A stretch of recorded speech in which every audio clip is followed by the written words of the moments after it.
Hi everyone, welcome back. My name's Diana. This is my channel Bookish Di, and today I am finally doing my June wrap up. So this was actually a really good reading month for me. I think it's the best reading month I've had all year. I read like 11 or 12 books. I can't remember the exact number, but yeah, this again, best reading month I've had in 2021. And I'm so happy. I seem to have gotten my reading mojo back. I'm hoping to keep the momentum going throughout August. I'm taking a staycation this week, which is hopefully gonna help because my plans are pretty much just chill, avoid yet another heat wave and read. So yeah, overall, this was also a really good reading month. I don't think I had any true disappointing reads like I've had in the past. I think the lowest I gave any of my books was, well, it was about 3 stars.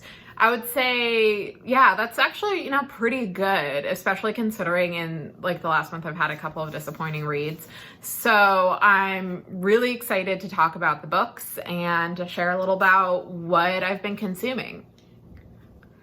The first book that I read in July was Cultish, The Language of Fanaticism by Amanda Montell. This is a new nonfiction book exploring how the use of language can enable both cult and cultish things. So the author comes to being interested in cults from personal history. Her father had been raised in the Synanon cult based in San Francisco, which had started as an addiction support group and turned into a cult. And he was lucky enough to be able to escape and leave the cult. So she comes at this her fascination with cults comes from that. And one thing I really enjoyed about this book was that it not just explores, what we think of as cults, the Jonestowns, the Heaven's Gates, the Synanon, but also exploring other organizations or groups that use similar language. So there's an entire chapter dedicated to multi-level marketing. There's a chapter dedicated to quote unquote cult fitness crazes or trends. So looking at, Soul Cycle or CrossFit, things like that. And I found this a really interesting book. I really liked the focus on the use of language to create in-groups and out-groups and how that can have both positive and beneficial effects. The other thing that I really enjoyed about this book is that Montell doesn't come at it from a place of judgment.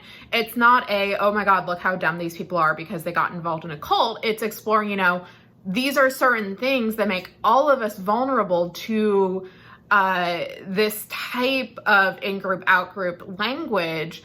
And, this is how it can be beneficial. So it could be something like, I'm forgetting the name of the fitness program that Montell references, but it was founded by this Mexican-American woman. And it's just a lot of, positive affirmations and making you feel powerful. And the woman who created it, she's like, I wanted to do something that made people feel good. And so you have that type of beneficial use of this language compared to the more harmful versions that can elevate one person to the detriment of everyone around them. And yeah, I thought this was very interesting. I do wish it had been longer. But I did enjoy how it was broken down with each chapter focusing on a different type of group and how it, like I said, it came from a place of empathy, which I very much appreciated. I feel like a lot of the things that talk about cults come at it from a bit like a more judgmental place. So I really like Montell's perspective of it. And I really enjoyed how it was talking about, this is things that we are all susceptible to. That's something that I know the creators of Leverage had talked about is we're all capable of being conned. The question is which one will finally get you. And so, yeah, I think my one complaint with this is I would have liked it to be a little bit longer. It was a fairly short book, a little over 300 pages.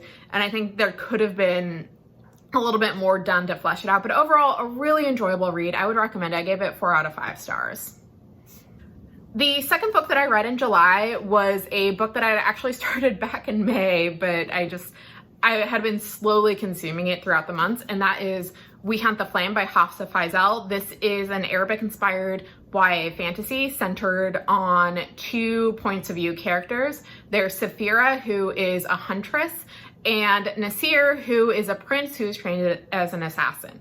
And as world-building background to this book, there had been magic in this land, Arawiya, and the sisters who had created this magic, had ruled and guarded this land, had been defeated by this creature called the Lion of Night on this prison island, and magic disappeared. And Safira is a huntress, and she's been tasked with finding the lost Jarawat, which can restore magic, and Nasir is tasked by his father to stop her. And along the way on this quest, they get more companions. There's Altair, who is the general to one of the generals, and so he accompanies Nasir. There's Benjamin and Kifa, who join the party later on. And yeah, I enjoyed this. So this book has beautiful, rich prose, and part of the reason it took me so long to read was when I was feeling slumpy, I wasn't really in the mood for that type of writing.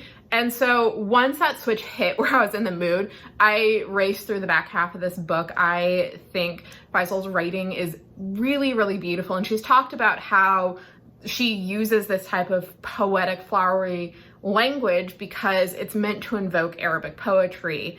And yeah, so I enjoyed that. I thought the world building was really interesting. One thing I appreciated was that in this land, Arawiya, there's like different kingdoms, and each kingdom has its own culture and its own personality. So where Safira is from, girls, aren't allowed to do business or hunt or anything, but that's not the case everywhere. So I appreciated that there's diversity in this region. I thought the characters they had the potential to be fairly stock characters, but I thought that Faisal did a good job of fleshing them out. One thing I really appreciated with Safira particularly is her close bonds, not only with her her blood sister, but also her chosen sister.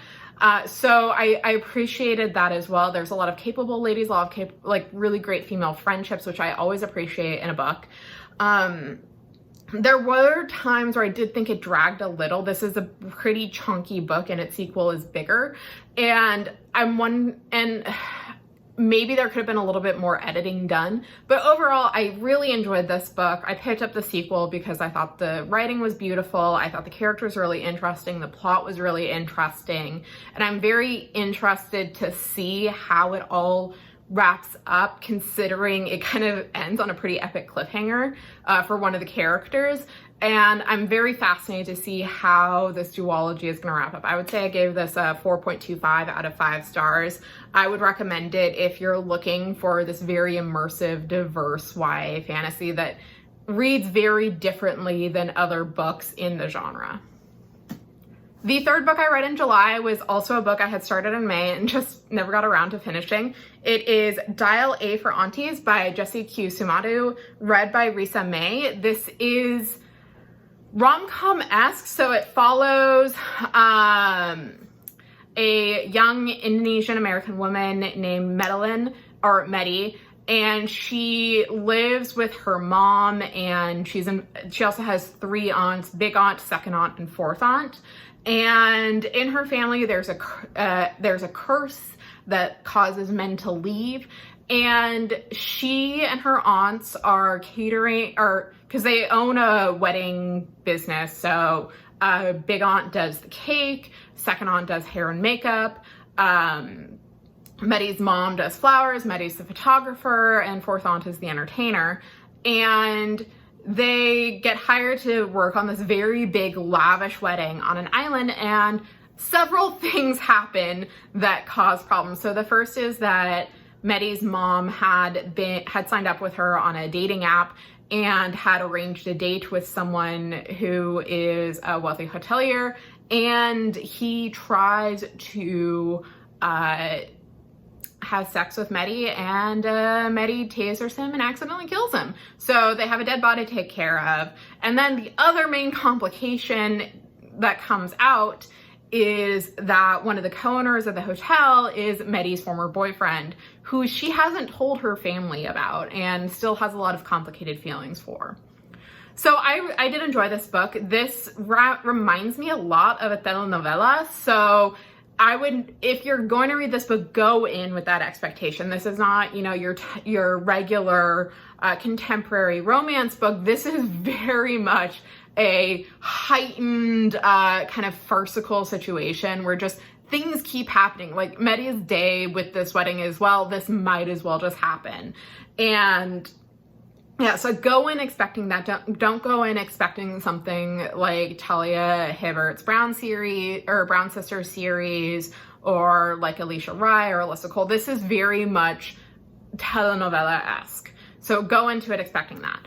I also would say this is not necessarily a romance per se. While there is a happily ever after, this story is very much Medi's story. It's not necessarily dealing with her, there is the relationship between her and Nathan, who's her ex-boyfriend, but the focus of the book is much more on Medi's relationship with her family, because that's been such an integral part of her life and has influenced so many of her decisions leading up to this point. And so a lot of her growth is, a lot of the growth for her is dealing with, okay, how do I set boundaries with my family? How do I express myself with my family? How do I communicate what I don't do and don't want with them? So I really liked that. I thought that the narrator, Risa May, was phenomenal. I think I enjoyed the book much more because of her narration. She had a very good job of creating distinctive voices.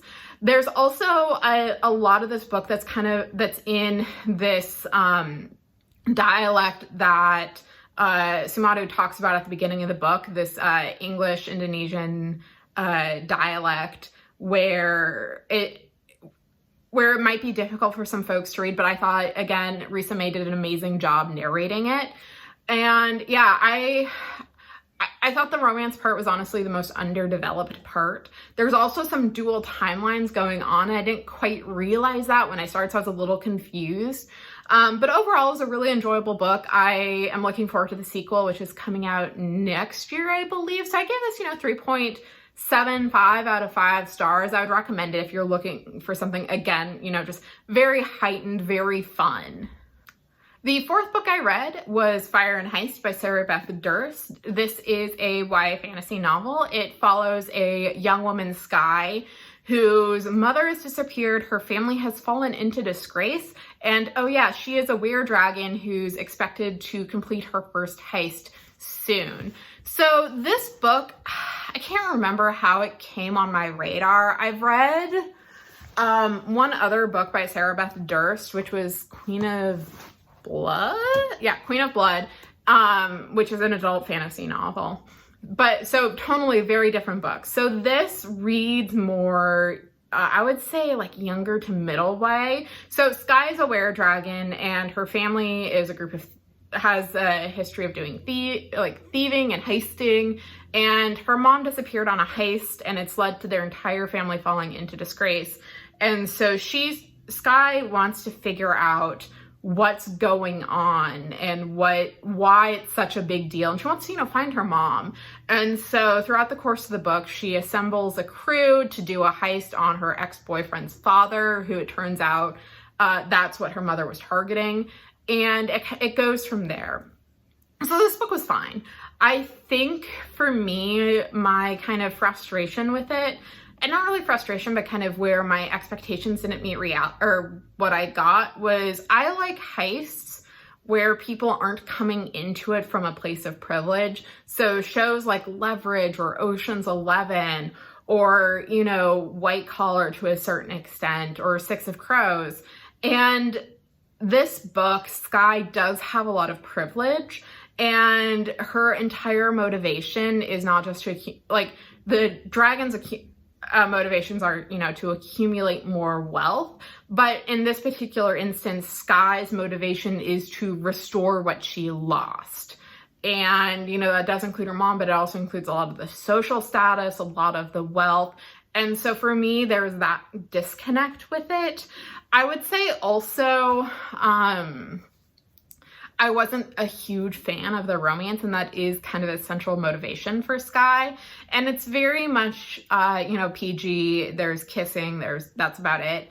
And so I thought the concept of the world was much more interesting than what we got on screen. And so, yeah, it was fine. I would say this, 3 out of 5 stars. It wasn't terrible. Like, the writing was, serviceable.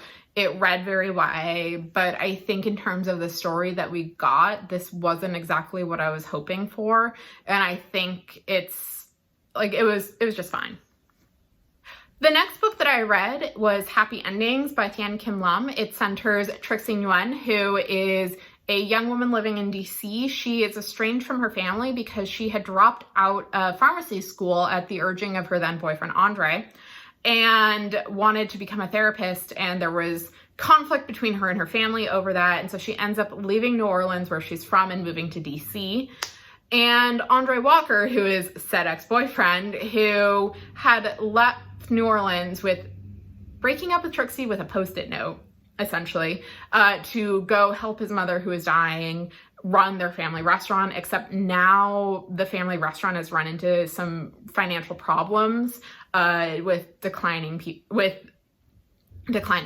customer base, with gentrification.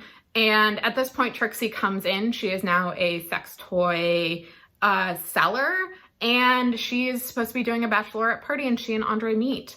So this one was fun. I enjoyed the characters. I thought that I very much enjoyed the fact that Washington, D.C. is a character in itself, because there's a lot of talk about, gentrification, how it impacts the communities that have lived in the district for a very long time. I really enjoyed Trixie and her group of friends. And so this is not the fault of the author, but I had started this book very shortly after I had finished Cultish.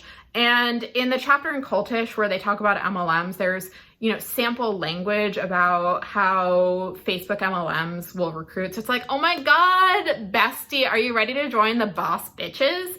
And Trixie and her group of friends call themselves the boss bitches. So again, no fault of the author, but when I first read that, I started laughing, and it was just, oh my God, it was just very funny, the coincidences between two very different books using the same language.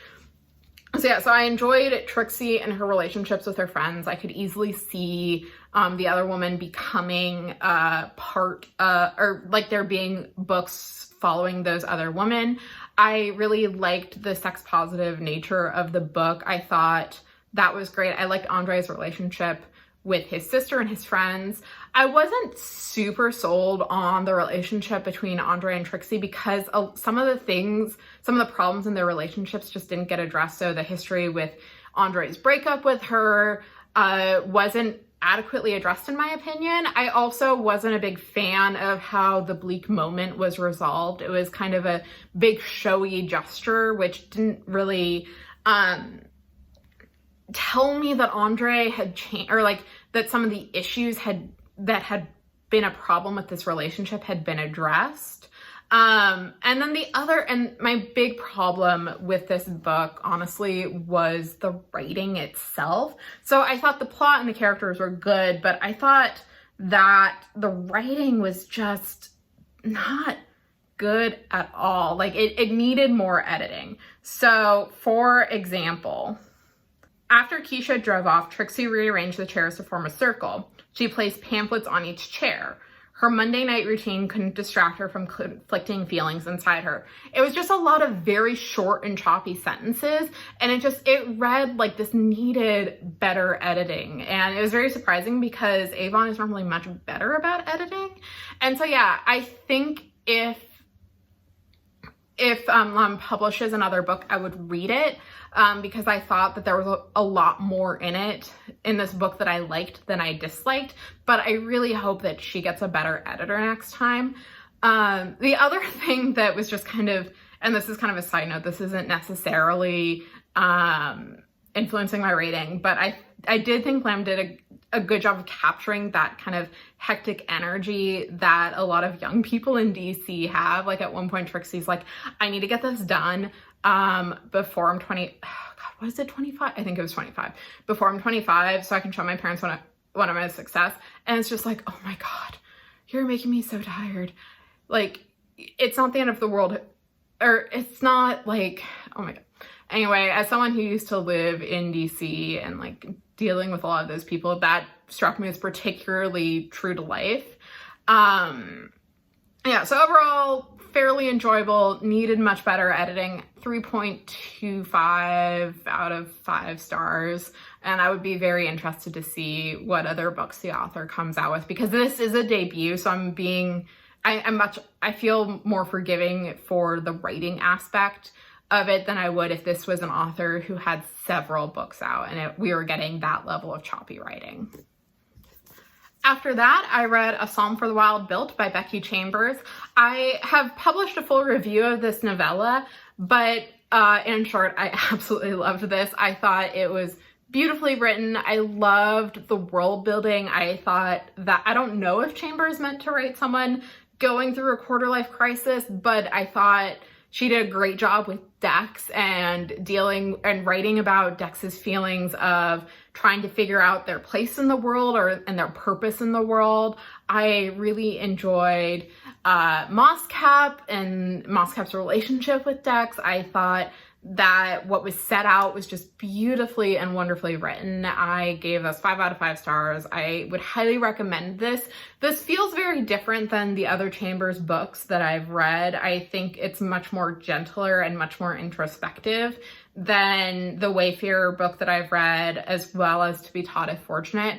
So I would highly recommend this book. This is for sure going on my Hugo nominations ballot for next year's Hugos. And yeah, I cannot wait for the next book in this series.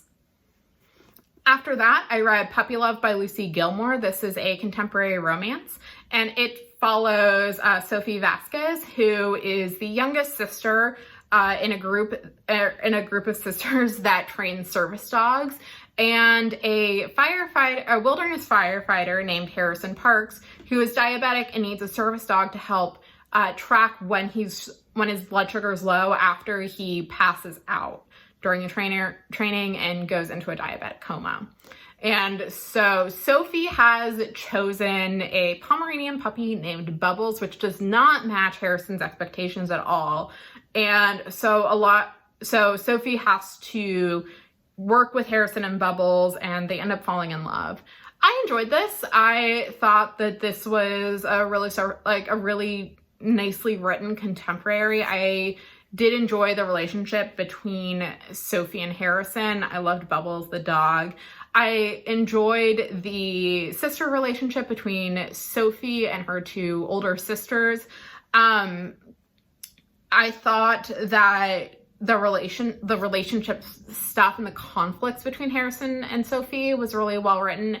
Particularly the Bleak moment, I thought that how that was resolved was done fairly well. And if you've seen my recent videos, you know that's kind of my big complaint with romances, is just how that Bleak moment is handled. And I liked that it wasn't a grand gesture this time. It was acknowledging where they had messed up, as well as you had seen leading up to that apology that there had been some changes in behavior. I think the one thing that I didn't quite enjoy was part of Harrison's backstory is parental estrangement or parental abandonment by his mom, and just the way that was resolved between him, his mom, and his dad, I wasn't super sold on. I thought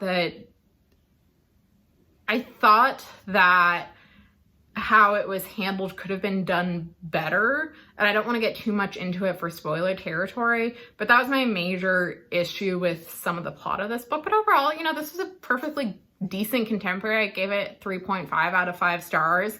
There are 2 more books in this series, each following one of the other sisters. So it is Lila and Delilah. Yeah.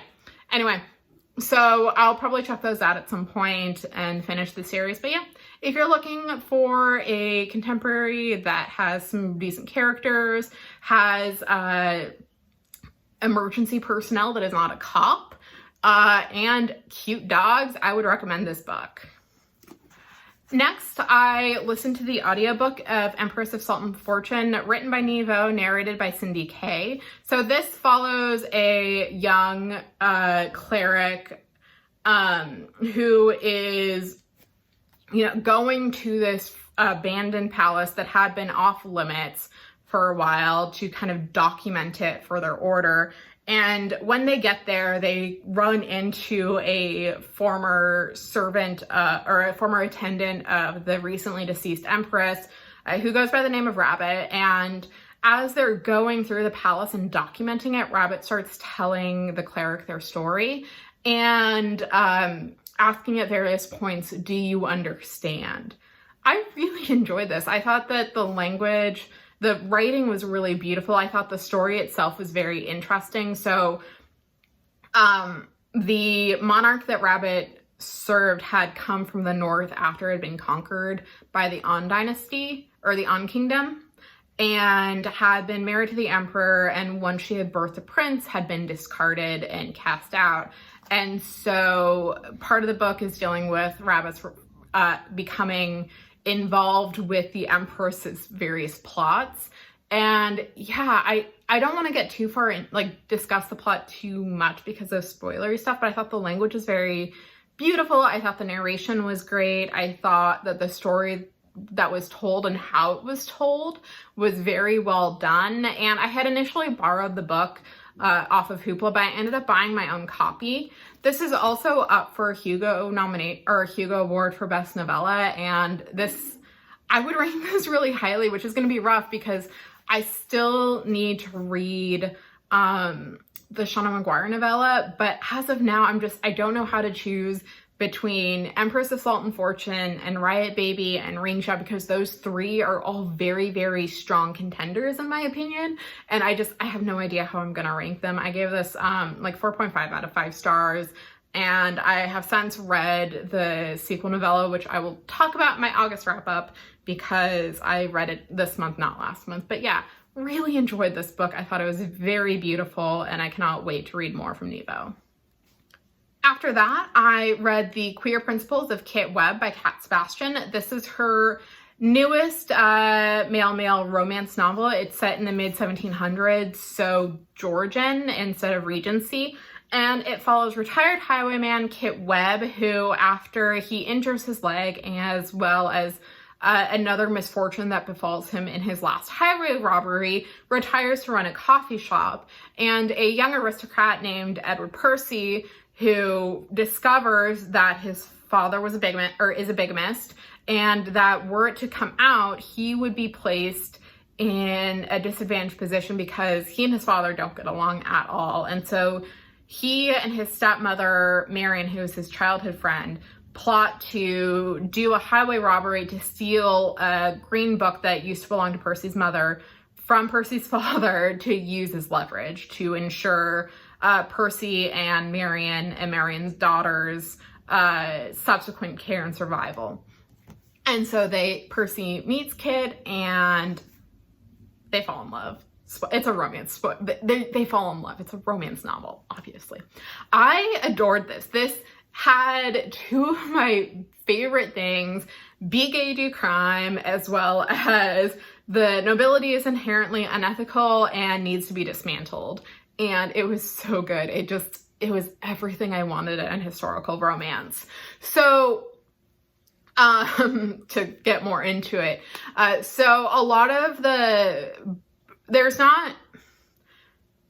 much less heisting than the cover copy might lead you to believe, but I think it does one thing I liked is we really see the development of the relationship between Kit and Percy, because they are fundamentally two very different people. And I liked that Kit's principles never really change.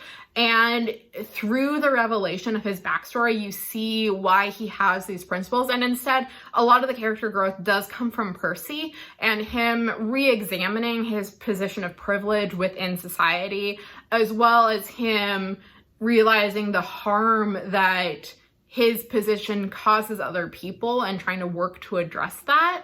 And so I loved that. I really enjoyed the side characters as well. So in addition to Kit and Percy, we have Betsy, who is Kit's employee. We have Scarlett, who's one of his contacts. She is a madam in a brothel.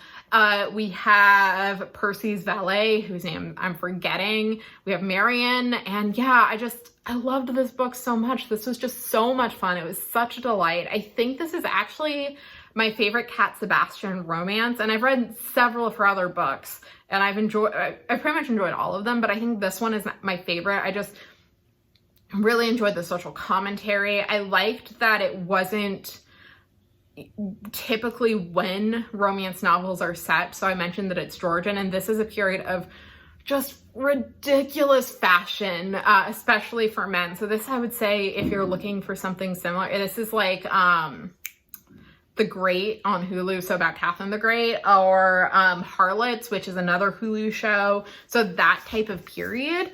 Anyway, maybe Harlots might be earlier. But anyway, it's just like the clothing descriptions alone of what Percy wears are just like so over the top and ridiculous. And yeah, I would recommend this book in a heartbeat. This one was just so much fun. We are getting a sequel with Marion and another character who I won't really talk about for spoilers. But yeah, I love this book, like 4.5 out of 5 stars. Just wonderful. Thank you, Cat Sebastian, for giving me this historical romance. The next 3 books I read, I have talked about in my trans readathon blog, which I will link in the cards, but they are Finna by Nino Cipri, Cemetery Boys by Aidan Thomas, and Upright Woman Wanted by Sarah Gailey. So this was the Totally Reading All Night in Solidarity readathon hosted by 2 former I don't want to say moderators, but 2 former admins of the Dewey's Readathon. And so just to briefly summarize these books, in case you don't feel like watching that vlog, Finna is a novella. It centers on 2 minimum wage employees, Eva and Jules, who work in a big furniture store that may or may not be IKEA, or like it's very similar to IKEA. And they lose a customer in a portal that opens up in the store, and so they have to go find it. And to complicate matters, Ava and Jules had been dating and recently broke up. And so one thing I enjoyed about this book was I thought the world building was really interesting. I liked the relationship between Ava and Jules. I really liked that Cipri didn't try and get them back together romantically, but instead there is a lot of conversation acknowledging of the various issues that they had, not only with the other person but with themselves, and how that had influenced their relationship a lot of times negatively, and how throughout the course of the novella they were working to be friends instead of getting back together. So that was really nice. I liked the idea of multiple worlds, multiple possibilities. And as I mentioned in the blog, one of my main complaints with this book, or with this novella, is that it is darker than Tor.com marketing let on, which is not new. It's a thing. It is something that I might talk about it like in a video essay at some point. I don't know. Anyway, I did enjoy this book. I gave this, 3.75 out of 5 stars, I think. And it does make me interested to read the sequel novella, Defect, which came out earlier this year. Next was Cemetery Boys by Aidan Thomas, which I absolutely adored. Oh my God.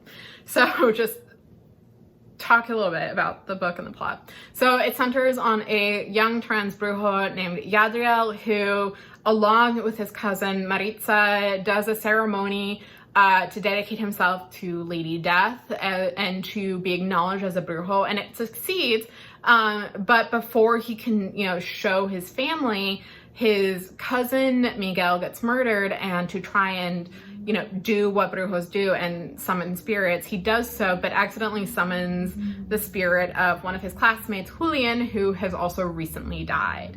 And things go from there. So I loved the characters. I love the world building. I love that it takes a pan-Latin American approach to its world building. So it's not just, you know, Mexican brujexes, but you also get their, Marita's dad is from Haiti.